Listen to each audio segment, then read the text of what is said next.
प्यारे विद्यार्थियों, माँ सरस्वती को प्रणाम करते हुए Shri Krishna group of education की ऑनलाइन क्लासेज में आप सभी का हार्दिक स्वागत है। मैं राजेंद्र कुलदीप, हिंदी व्याख्याता, श्री कृष्ण विद्या मंदिर senior secondary school, Manoharpur, Jaipur. आज हम हमारे पाठ्यक्रम के अनुसार हमारा व्याकरणिक बिंदु पद परिचय, जो कि कक्षा 12 में व्याकरण का बिंदु है, शुरू करते हैं। सबसे पहले हम विचार करते हैं कि पद परिचय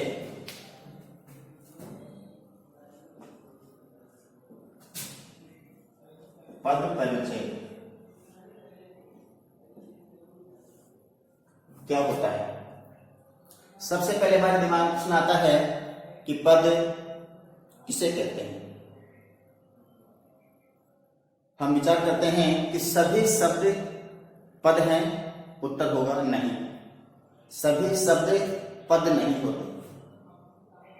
तो पद शब्द ही पद है। तो इन दोनों प्रश्नों को जानने के लिए हम विचार करते हैं कि पद ही शब्द है, शब्द ही पद है, लेकिन सभी शब्द पद नहीं है। तो हम जानते हैं कि पद दो प्रकार के होते हैं। एक पद, एक शब्द सार्थक शब्द, दूसरा निरर्थक। तो सार्थक शब्द ही पद कहलाते हैं, सार्थक शब्द ही पद कहलाते हैं। आगे बिंदु लिखा है परिचय। तो हमारा बिंदु होगा सार्थक शब्द पद का व्याकरणिक दृष्टि से उसका परिचय करना। अर्थात व्याकरण में लिंग, वचन, कारक, काल के अनुसार शब्द का परिचय दें। हम आगे बढ़ते हैं कि पद के कितने प्रकार होते हैं। तो हम जानते हैं पद के दो भेद होते हैं। नंबर 1 विकारी पद, नंबर 2 अविकारी पद।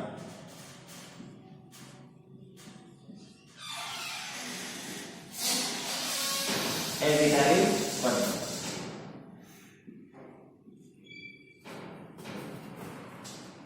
विकारी पद वे पद जिनमें कारक, लिंग, वचन के अनुसार परिवर्तन आ जाता है, अर्थात उनमें विकार उत्पन्न हो जाता है। विकारी पद कहलाते हैं। विकारी पद, विकारी पद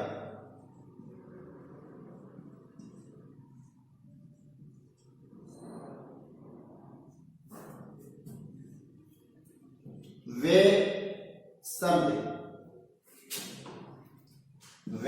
शब्द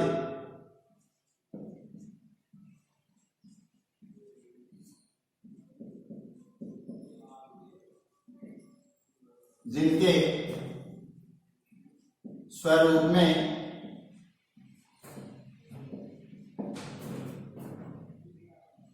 लिंग, वचन, कारक एवं काल के अनुसार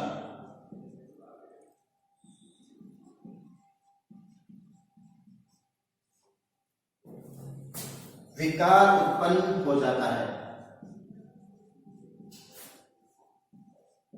विकार उत्पन्न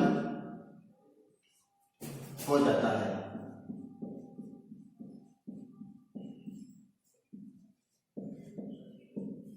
विकारी पद कहलाते हैं।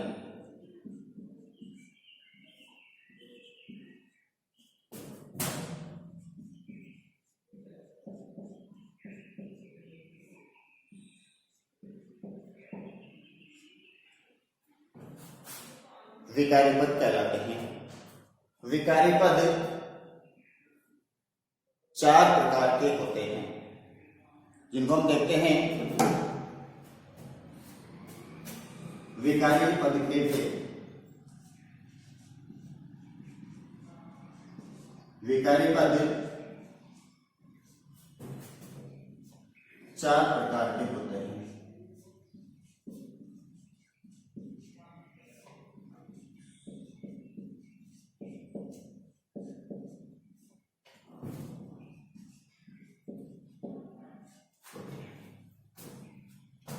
नंबर 1 संज्ञा पद। संज्ञा 2 सर्वनाम 3 शेषण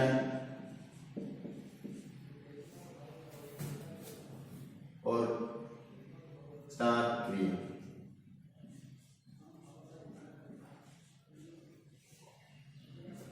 प्रकार के होते हैं।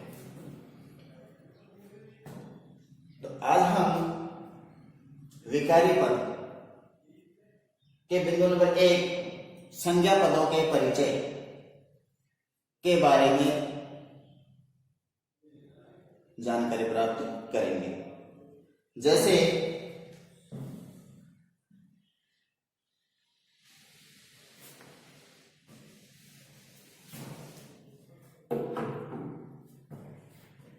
कोई भी शब्द अपने प्रयोग के आधार पर अलग अलग रूपों में प्रयोग होता है। जैसे अपन देखें कि वह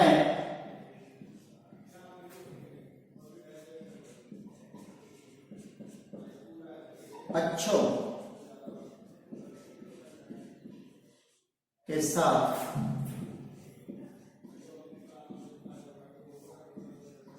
रहता है।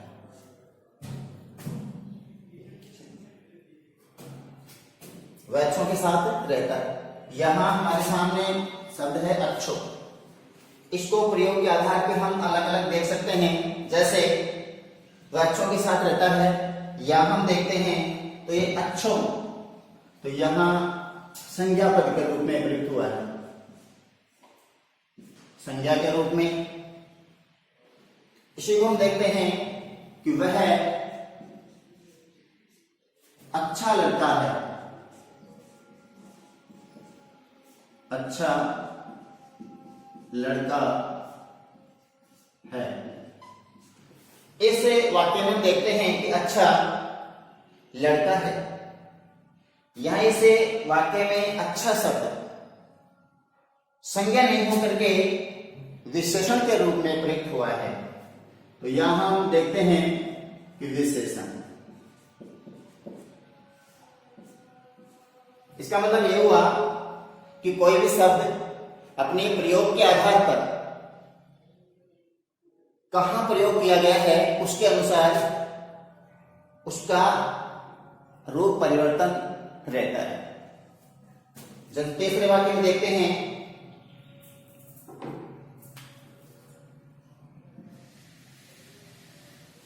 इसी को लिखते हैं एक बार और पुनः। जैसे वह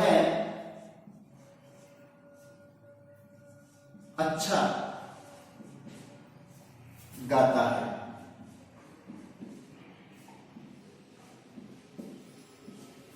यहां भी अच्छा शब्द है।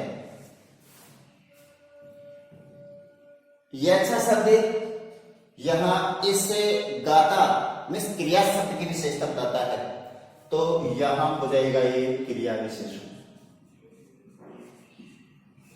क्रिया विशेषण। तो इन वाक्यों के आधार पर हम बता सकते हैं कि कोई भी शब्द अपने प्रयोग के आधार पर वो कहां प्रयुक्त हुआ है तो उसका रूप भी परिवर्तित रहता है। जैसे पहले मैंने देखा कि वह अच्छों के साथ रहता है। अच्छों के साथ रहता है इसका मतलब है अच्छे कोई भी विद्यार्थी जिनके साथ रहता है तो वहां संज्ञा के रूप में प्रयोग हुआ। दूसरा वाक्य हमने देखा था कि वह अच्छा लड़का है और वह अच्छा है। तो यहां लड़का एक संज्ञा शब्द है और संज्ञा शब्द कि अच्छे शब्द के द्वारा विशेषता बताई गई है, तो वहां अच्छा शब्द विशेषण के रूप में प्रयोग हुआ। और तीसरे वाक्य में देखते हैं कि वह अच्छा गाता है, तो गाना एक क्रिया है और उसकी विशेषता अच्छे शब्द के द्वारा बताई गई है, तो ये अच्छा क्रिया की विशेषता बताने के कारण क्रिया विशेषण के रूप में प्रयोग हुआ है। तो हम समझ सकते हैं कि किसी भी एक शब्द को हम ये नहीं कह सकते कि यह शब्द एक ही रूप में प्रयोग के आधार पर वह अपना उसका रूप बदलता है। तो हम यहां देखते हैं कि संज्ञा शब्द का जब हम पद परिचय करें तो हमें किन किन चीजों की जानकारी होना आवश्यक होगी। तो सबसे पहले हम जानते हैं कि संज्ञा पदों का पद परिचय।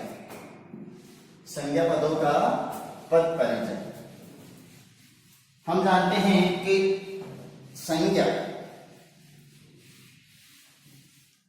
सामान्य रूप से हम पढ़ते हैं कि संज्ञा किसी वस्तु, व्यक्ति, स्थान, जानवर आदि के नाम को संज्ञा कहते हैं।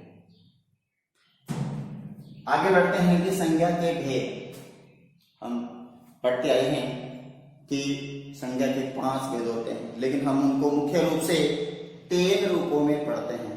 व्यक्तिवाचक संज्ञा, जहां किसी व्यक्ति विशेष की बात कही जाए। जातिवाचक संज्ञा, जहां किसी समुदाय या जाति का बोध कराया जाए। और भाववाचक, जहां किसी भाव की प्रधानता हो, भाववाचक संज्ञा कहलाती है। तो सबसे पहले हम जानते हैं कि विकारी पद में संज्ञा पदों का परिचय। विकारी पद संज्ञा पदों का परिचय। संज्ञा पदों का परिचय करने के लिए हमें 3 चीजों की आवश्यकता होगी। तो हम जान सकते हैं कि संज्ञा पदों का परिचय करने के लिए हमें निम्नलिखित 5 बातें बतानी होंगी। संज्ञा पदों के परिचय के लिए हमें निम्नलिखित 5 बातें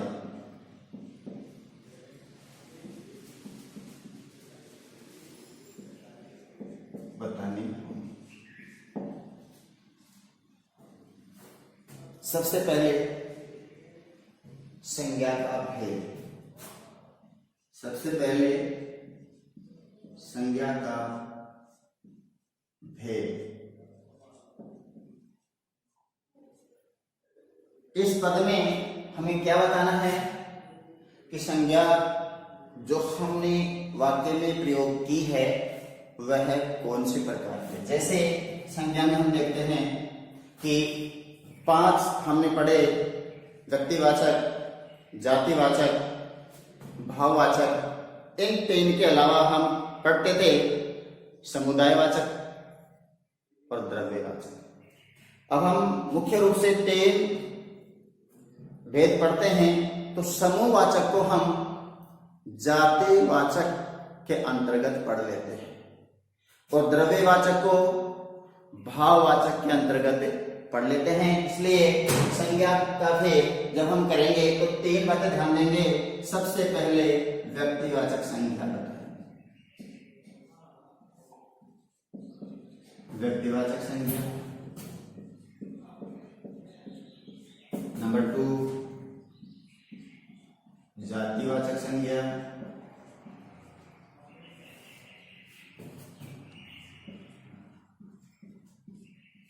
प्रणवृत्ति भाववाचक संज्ञा।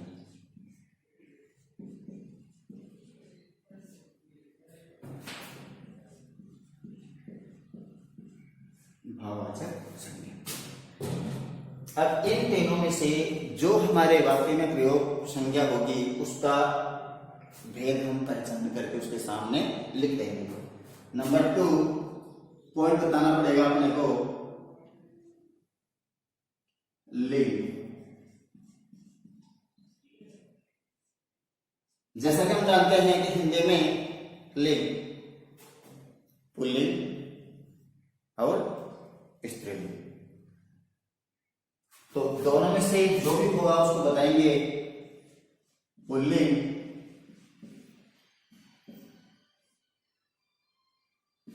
स्त्रीलिंग।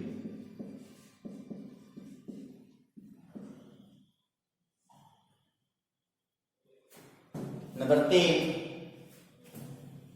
वचन।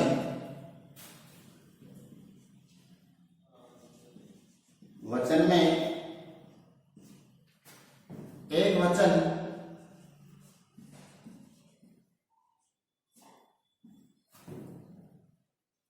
या बहुवचन।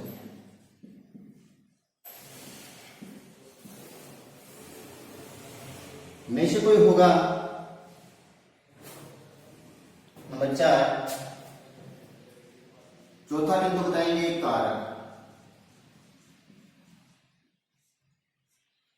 अब कारक में हम देखते हैं जैसे कि कारक 8 हैं, हमारे वाक्य में कौन सा कारक प्रयुक्त हुआ है, जैसे कर्ता कारक, तो हम जैसे लिखते हैं इसमें कर्ता, कर्म, करण, संप्रदान,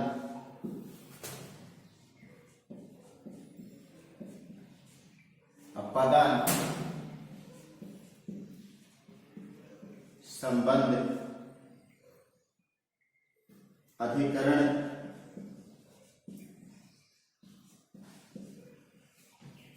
या संबोधन।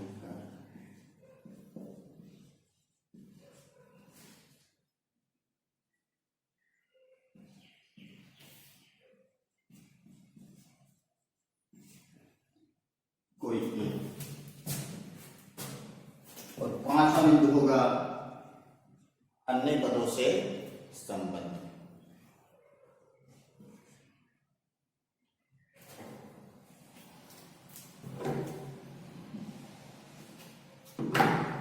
क्रिया का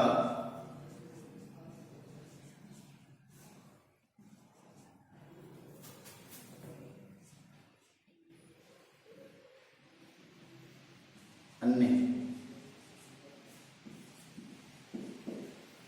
पदों से संबंध।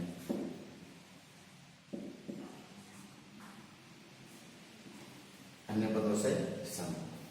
ये 5 बातें हम मुख्य रूप से संज्ञा के परिचय में बताई। जैसे उदाहरण लेते हैं,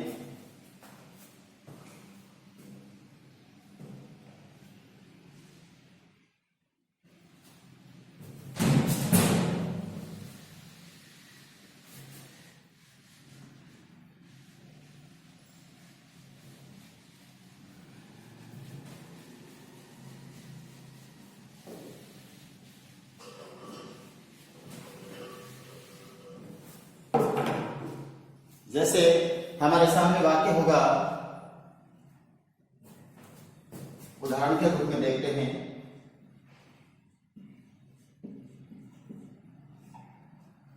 रमेश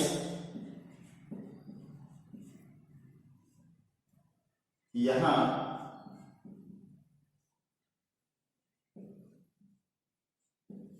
बारहवीं कक्षा में पढ़ता है। 12वीं कक्षा में पढ़ता है। इस वाक्य में हमें यानी पहचान करना है कि संज्ञा पद का परिचय। तो इस वाक्य में हमें देखना है कि संज्ञा कौन सा है। अब संज्ञा की परिभाषा के हम जानते हैं कि कोई भी नाम संज्ञा है। तो यहां हमारे सामने रमेश पद लिखा हुआ है, वो संज्ञा है। उसके साथ कक्षा संज्ञा है। अब यदि हम इनका पद परिचय करके देखते हैं तो देखते हैं कि रमेश संज्ञा पद का परिचय हम लिखेंगे रमेश संज्ञा पद का परिचय।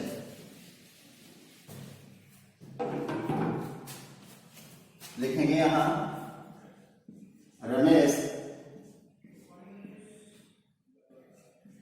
संज्ञा पद का परिचय। रमेश संज्ञा पद का परिचय। यह लिखेंगे संज्ञा मध्य।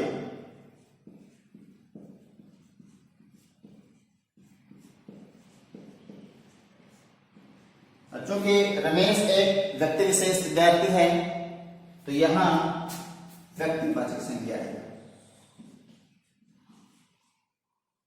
व्यक्तिवाचक संज्ञा।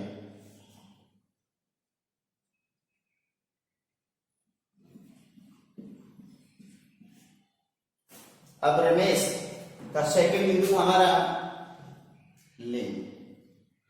देखते हैं रमेश अकारांत है तो लिंग में पुल्लिंग। लिंग कौन सा हो जाएगा? पुल्लिंग।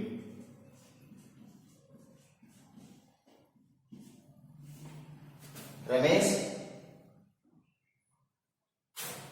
व्यक्तिवाचक है जो कि पुल्लिंग शब्द है, तो पुल्लिंग वचन। वचन में रमेश एक अकेला है तो वचन में एक वचन कौन सा जाएगा? वचन में एक वचन। अगला हम पॉइंट लेते हैं चौथा, कारक। कारक को पहचान करते हैं। कारक में कौन सा हो सकता है हम देखते हैं। तो हमें पता है कि यह रमेश पढ़ाई करने वाला एक विद्यार्थी है। जो कार्य करने वाला होता है उसे कर्ता कहा गया है, तो यहां रमेश कर्ता है, क्रिया को करने वाला कर्ता। तो यहां कारक कौन सा हो जाएगा? कर्ता का। कारक कौन सा होगा? कर्ता कारक।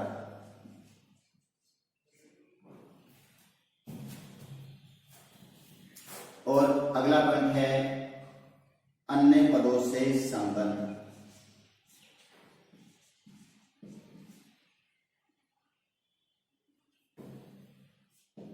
अन्य पदों से संबंध।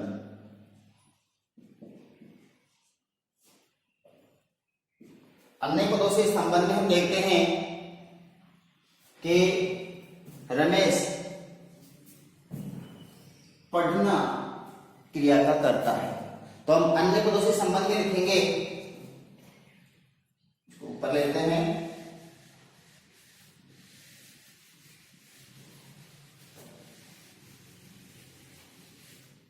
अन्य पदों से संबंध में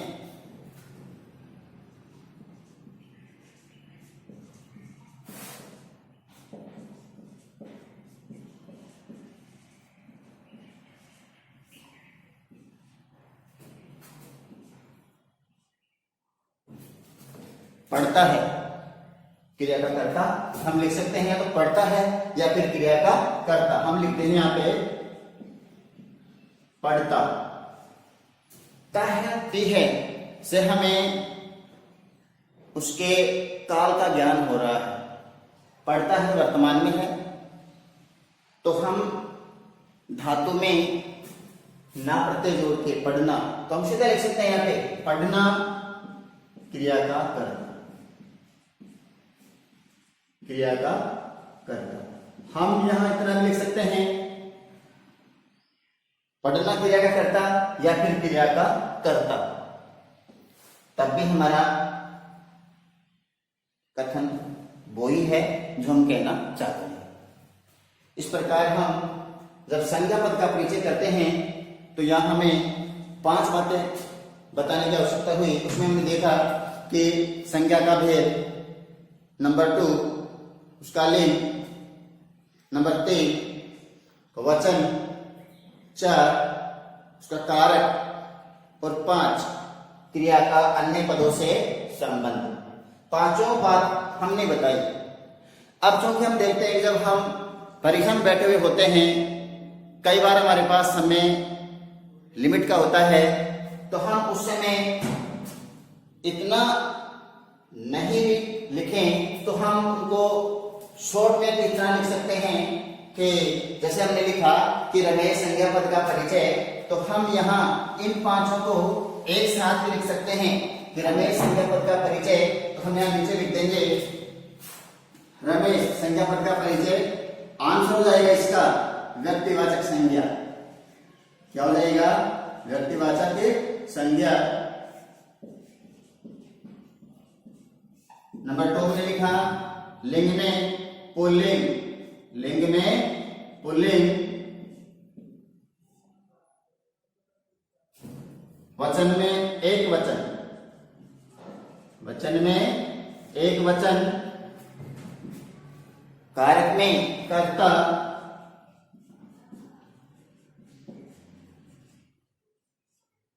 और अन्य पदों से संबंध में लिखा हमने पढ़ना, पढ़ना,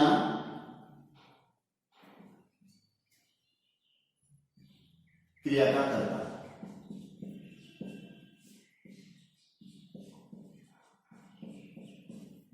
पढ़ना क्रिया का कर्ता। हमने पांचों बातें बताई व्यक्तिवाचक संज्ञा। तो रमेश की बात करते हैं, रमेश संज्ञा पद है, व्यक्तिवाचक संज्ञा, पुल्लिंग, एक वचन, कर्ता कारक, क्रिया का कर्ता या पढ़ना क्रिया का कर्ता। ठीक है। इसी प्रकार हम एक अन्य उदाहरण देख सकते हैं, जैसे या इसमें इस पर क्या करके देख सकते हैं। तो जैसे मान लो अपन करते हैं कक्षा में, तो देखिए इसको कक्षा में इसको करके देखते हैं।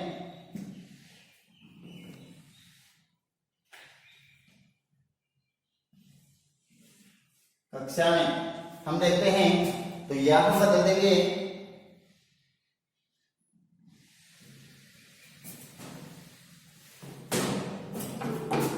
हमें लिखना है कक्षा में पद का परिचय। तो हमें लिखेंगे कक्षा,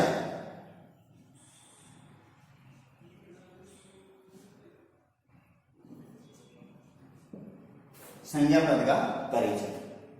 अब हम ध्यान देते हैं कि वही 5 बातें हैं कि संज्ञा का भेद। तो हम संज्ञा का भेद में देखते हैं कि कक्षा एक समूह है और समूह किसी जाति का बोध कराता है। हम समझ सकते हैं कि यहाँ कक्षा में संज्ञा पद का परिचय लिखेंगे तो यहाँ आएगा जातिवाचक संज्ञा। जैसे समूह को हम किसमें पढ़ेंगे? जातिवाचक संज्ञा। अब कक्षा में हम ये देखते हैं कि पुल्लिंग होगा, स्त्रीलिंग होगा, तो हम जो कि पहचान कर लेते हैं कि कक्षा में आ की मात्रा आकारांत है। तो लगभग हम यह अनुमान लगा सकते हैं कि जहां आकारांत शब्द है उसको हम स्त्रीलिंग में प्रयोग करते हैं। तो कक्षा लिंग कौन सा रहेगा? स्त्रीलिंग। कक्षा शब्द का लिंग कौन सा होगा? स्त्रीलिंग। अब कक्षा हम देखते हैं कि वचन में एक वचन होगा या बहुवचन। तो हम यहां देखते हैं कि कक्षा में विद्यार्थी बहुत सारे बैठते हैं, लेकिन कक्षा एक है तो यहां वचन में गलती नहीं करें, ध्यान रखें एक वचन आएगा। वचन कौन सा आएगा? एक वचन। अब बिंदु नंबर 4, कारक। कारक पहचान करें तो यहां कक्षा में कौन सा कारक आएगा? तो जो कि हम जानते हैं कि कक्षा के साथ में विभक्ति चिन्ह का प्रयोग है, और हम समझ सकते हैं कि जैसे हम पढ़ते आए हैं, कर्ता ने कर्म को कर्ण से संप्रदान के लिए अपादान से अलग होने संबंध का के की रा रे री और अधिकरण में या पर। तो यहाँ में विभक्ति चिन्ह से हम पता लगा सकते हैं कि यहाँ अधिकरण कारक आएगा। कौन सा कारक होगा? अधिकरण कारक। कौन सा कारक होगा? अधिकरण कारक। समझ में आ रही ना? अधिकरण कारक है। और अंतिम बिंदु होगा हमारा अन्य पदों से संबंध। हम यह बताएंगे कक्षा में, तो अन्य पदों से संबंध हम कहेंगे पढ़ता है कक्षा में, तो क्रिया का अधिकरण, क्रिया का अधिकरण, क्रिया का अधिकरण, अधिकरण। और क्रिया हम देख रहे हैं पढ़ना है, तो पढ़ना क्रिया का अधिकरण। ये हमारे 5 बातें कक्षा में जातिवाचक संज्ञा, लिंग में आकारांत, स्त्रीलिंग, वचन में कक्षा एक कक्ष है इसलिए एक वचन, कक्षा में उसका आधार है इसलिए कारक में अधिकरण, और अन्य पदों से संबंध में पढ़ना क्रिया का अधिकरण या क्रिया का आधार। ठीक है? तो इस प्रकार हम किसी भी संज्ञा पद का परिचय करेंगे तो हमें 5 बातें बतानी होंगी, और ये 5 बातें हम एक साथ भी ऐसे लिख सकते हैं एक ही पंक्ति में। जातिवाचक संज्ञा, स्त्रीलिंग, एक वचन, अधिकरण कारक और क्रिया का अधिकरण। लेकिन जो कि हमें इनको समझने के लिए बार बार इनको दोहराना है कि संज्ञा के भेद, तो संज्ञा का भेद में भी देखेंगे कि तीनों नाम याद रखेंगे, व्यक्तिवाचक, जातिवाचक, भाववाचक। उसके बाद में लिंग में देखेंगे पुल्लिंग या स्त्रीलिंग, वचन में देखेंगे एक वचन या बहुवचन, कारक में हम देखते हैं कि कारक 8 होते हैं, तो 8 में से हमारे दिए गए वाक्य में कौन सा कारक प्रयुक्त हुआ है, कौन सी विभक्ति चिन्ह है, हम उसको देख करके हमारे कारक का प्रयोग करेंगे, और क्रिया से उस पद का क्या संबंध है ये हम उसको देख करके बताएंगे। इस प्रकार से 5 बातें हम यहां बताएंगे। ठीक है? इसको समझने के लिए एक उदाहरण आपको और दिया जाता है। जैसे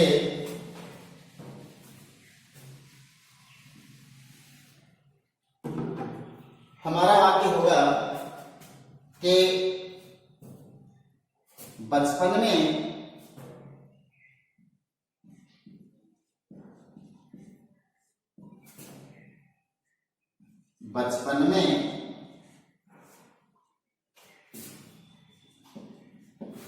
बालकों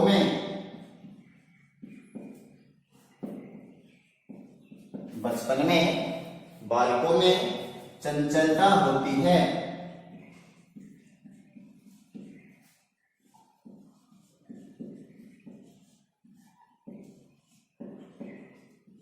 जब हमारे सामने वाक्य दिया गया हो और हमें कहा जाए कि इसमें संज्ञा पदों का परिचय कीजिए, तो सबसे पहले हमारे सामने प्रश्न होगा कि इसे दिए गए वाक्य में संज्ञा पद कौन कौन से हैं।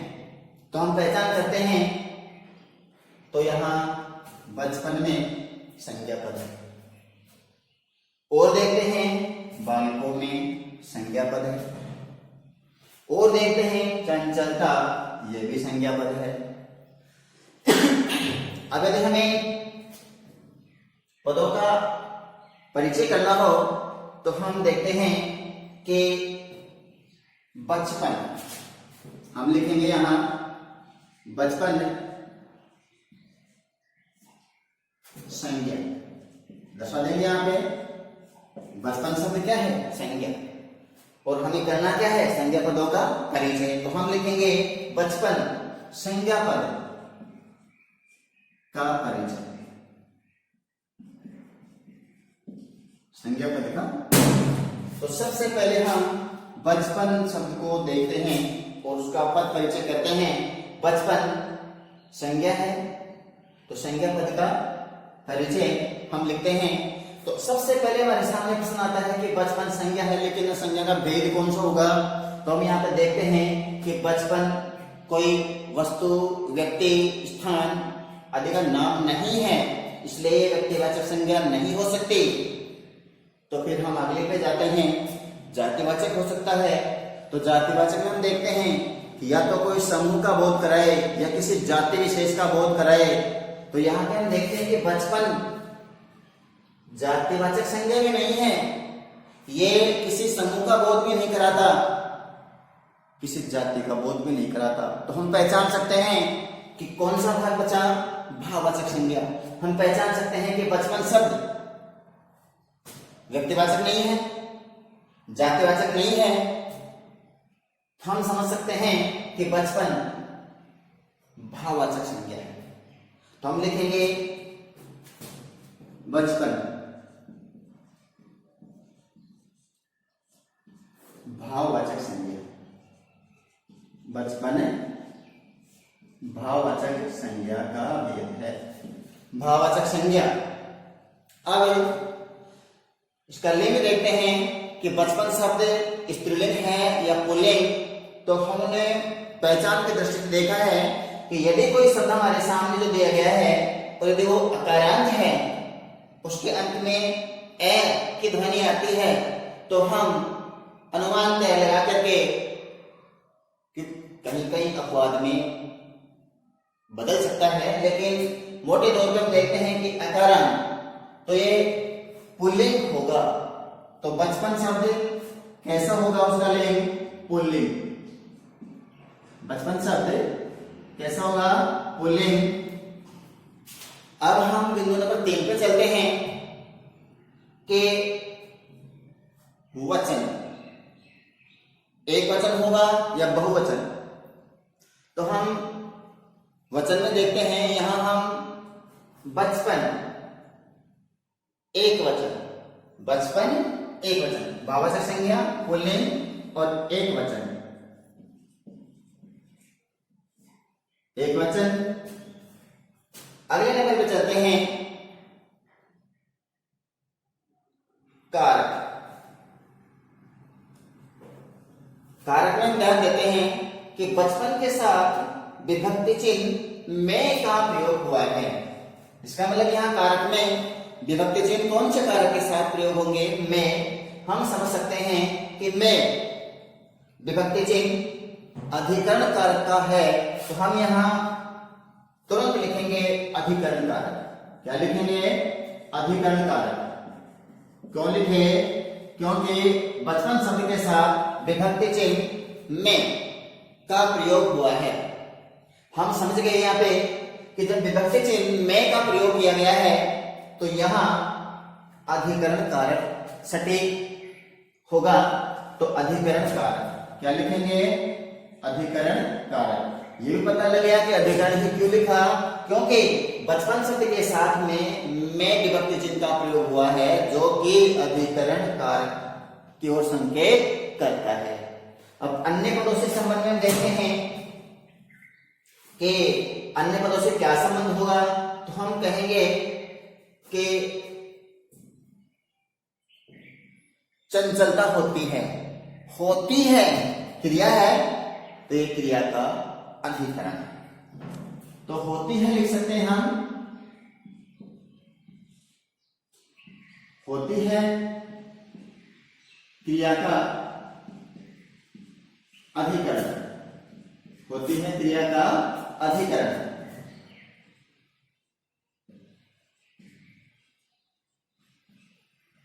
ठीक है, तो हम यहां देख सकते हैं कि किसी किसी भी संज्ञा पद का परिचय जब हम करते हैं तो हमें ये 5 बातें बतानी पड़ती हैं क्रिया का परिचय करते समय।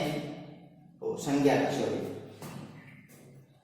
संज्ञा तो उसका भेद, उसका लिंग, उसका वचन, उसका कारक और उसका अन्य पदों से संबंध। ठीक है, ये 5 बातें हम बताएंगे। अब यहाँ दूसरा देखते हैं कि बचपन को हमने देखा, बचपन शब्द कौन सा आया? भाववाचक संज्ञा। बालकों में जब हम देखते हैं, क्योंकि बालक एक समूह का बोध कराता है, बालकों में बहुवचन है, समूह है, जाति है, हम समझ सकते हैं कि यहां जातिवाचक संज्ञा आएगी। तो जातिवाचक संज्ञा को अभी हमने इससे पहले उदाहरण में देखा था कि जातिवाचक संज्ञा। लिंग में देखते हैं बालकों में, तो बालकों में लिंग बहुवचन, पुल्लिंग, लिंग पुल्लिंग, वचन में बहुवचन, और बालकों में विभक्ति चिन्ह में अधिकरण कारक और क्रिया का आधार। तो अब हम इसमें पढ़ते हैं, इसको छोड़कर चंचलता। यहां लिखेंगे हम चंचलता।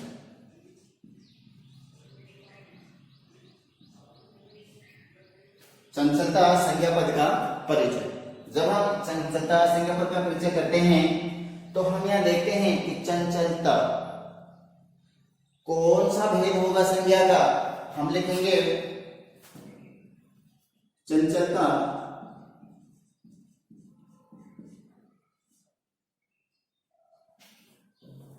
भाववाचक संज्ञा। कौन सा आएगा? चंचलता भाववाचक संज्ञा।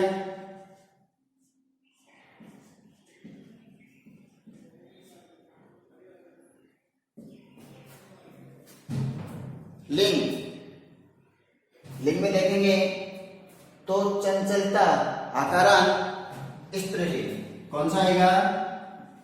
स्त्रीलिंग। वचन चंचलता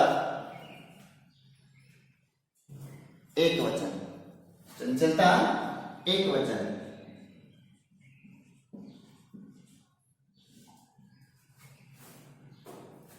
अब कारक को देखो यहां पे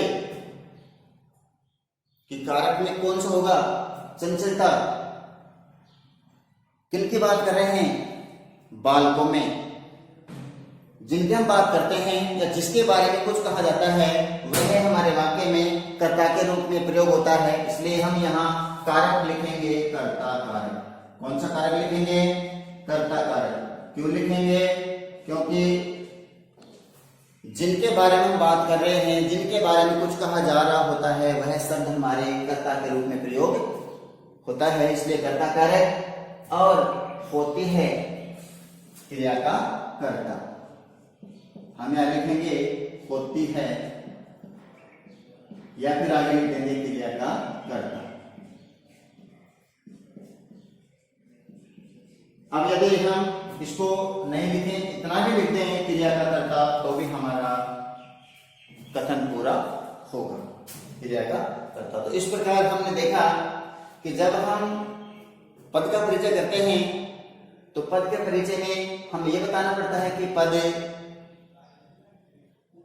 किसे कहते हैं। हमने जान लिया था कि सार्थक शब्द ही पद है, निरर्थक शब्द पद नहीं है, ये जान लिया था। उसके बाद में हमने पदों को देखा था 2, जिसमें पहला लिखा था हमने विकारी। विकारी में हमने लिखा था 4, 4 में संज्ञा, संज्ञा के बाद में हमने लिखा था सर्वनाम। तो अब हम यहां देखते हैं कि सर्वनाम पदों का परिचय किस प्रकार होगा और किन किन चीजों की हमें आवश्यकता होगी। तो यहाँ आप देख रहे हैं कि संज्ञा पदों के परिचय में 5 बातें। अब हम लिखते हैं कि सर्वनाम पदों का परिचय। कौन सा पदों का परिचय? सर्वनाम पदों का परिचय। सर्वनाम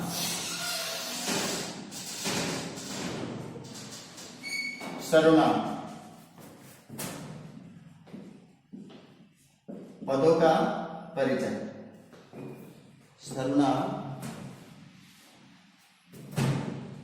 पदों का परिचय।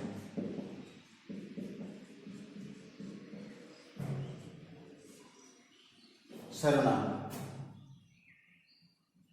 अब हमारे सामने आएगा कि सर्वनाम किसे कहते हैं, तो हम समझ जाएंगे यहाँ कि संज्ञा के बदले प्रयुक्त होने वाले शब्दों को हम सर्वनाम कहते हैं। जैसे हम देखते हैं मैं, हम, वह, तुम आदि। सर्वनाम पदों का जब हम परिचय करेंगे तो कितनी कितनी बातें हमें बतानी पड़ेंगी। तो हम लिखेंगे सर्वनाम पदों के परिचय में हमें निम्नलिखित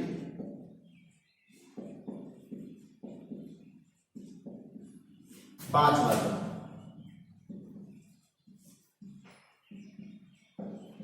बतानी पड़ती है। पांच बातें बतानी पड़ती है। नंबर 1, सर्वनाम का भेद।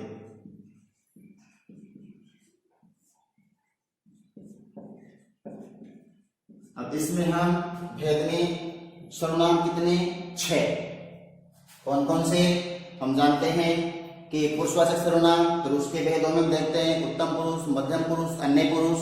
उसके बाद नंबर 2 निश्चयवाचक सर्वनाम, नंबर 3 अनिश्चयवाचक सर्वनाम, नंबर 4 संबंधवाचक सर्वनाम, नंबर 5 प्रश्नवाचक सर्वनाम, नंबर 6 निजवाचक सर्वनाम में से कोई एक भेद हमारा आएगा। उसके बाद में सर्वनाम का भेद के बाद लिखेंगे हम लिंग। उसके बाद हम उसका क्या लिखेंगे? वचन। उसके बाद में उसका कारक। उसके बाद में अन्य पदों से संबंध।